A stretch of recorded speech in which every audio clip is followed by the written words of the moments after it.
Bobby Braceros. Nga matod pa, ENC Commander midayig sa papel sa 10th ID sa pagpalig-on sa kalinaw og seguridad sa rehiyon sa Davao. Karundang Bobby, ihandos mo.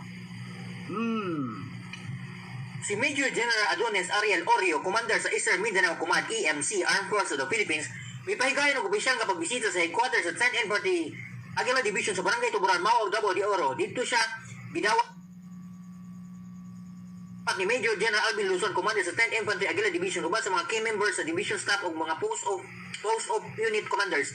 Ang pagbisita kay tambungan usab nila Brigadier General Apollo June Lamaton, Commander sa 102nd Infantry Brigade, o Brigadier General Christopher Diaz, Commander sa 103rd Infantry Brigade, nga nagpakita sa panaghiyusa ug nagkayusang paningkamot sa mga maneuver units sa 10th ID sa pagpadayon sa kalinaw ug seguridad sa rehiyon sa Davao ug sa kasigbit nga probinsya.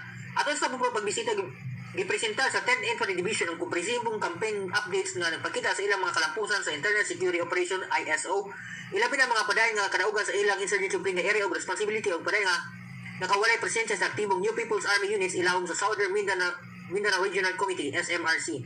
Kini mga kalampusan dakong mitampo sa pagmintena sa luwas ug ligon nga palibot nga nagsuporta sa kalinaw ug kalambuan sa rehiyon sa Davao sa kasigbit nga probinsya.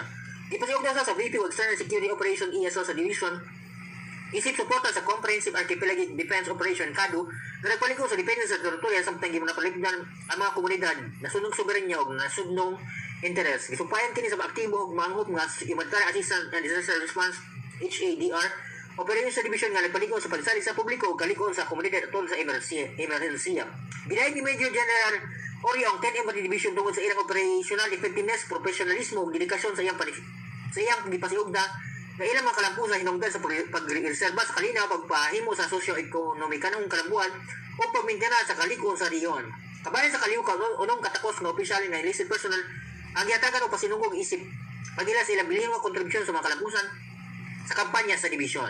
Sa pagpulong sa mga tropa, gipasig ni Major General Orio ang kainungdanon sa pagpatuman sa mission batok sa nasigbit mga hapit nga abgit sa seguridad, disiplina sa pagpanilibod sa maayong ngalan sa 10th Infantry Division o sa Philippine Army, professionalismo sa serbisyo kay importansya sa pag-atiman sa kahimso ug kayuhan sa mga sundalo.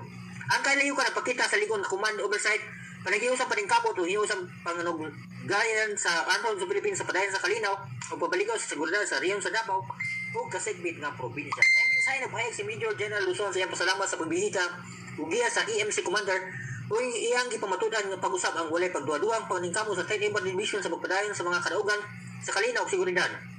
Magpalingon sa kahandamanan sa internal ug external security operation o padayon sa pag-alagad sa katawan uban sa integridad, profesionalismo ug dedikasyon. Para sa Radyo Ronda Balita Southern Mindanao, kini si Bobby Braceros Jr. reporting.